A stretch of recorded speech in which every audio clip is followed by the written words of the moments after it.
যে একাকিত্ব হচ্ছে একটা নীরব অনুভূতির নাম, যেখানে হচ্ছে কেবল মানুষ একা থাকে না। এটা এমন এক জিনিস যেটা শত মানুষের ভিড়েও মানুষ হারিয়ে যায়।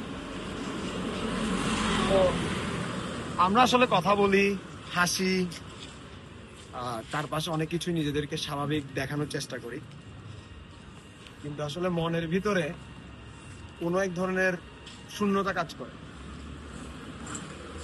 রাত গভীর হলে আসলে একাকিত্বটা আরো স্পষ্ট হয়ে ওঠে।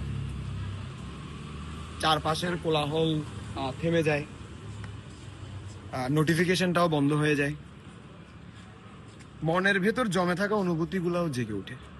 মানে নিজেকে ব্যস্ত রাখতে হয় সারাদিন, আর কিছু সম্পর্ক দূরত্ব বাড়ার সাথে সাথে ফিকে হয়ে যায়।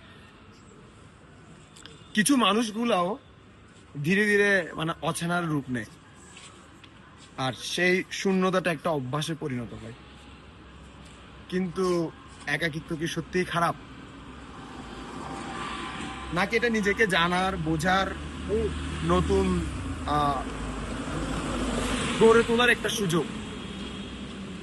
হয়তো একাকিত্ব শেখায় কাকে হারালে কিছু যায় আসে না, আর কাকে হারালে কিছু বদলে যায়। তাই একাকিত্বকে ভয় না পেয়ে একে গ্রহণ করা শিখতে হবে। কারণ কখনো কখনো একা থাকাই আমাদের সবচেয়ে ভালো শিক্ষা হয়ে ওঠে। তো লেখাটা যখন পড়লাম, ভাবলাম আপনাদের সাথে শেয়ার করব। আমরা সবসময় এই একাকিত্বটাকে নিয়েই বাঁচি।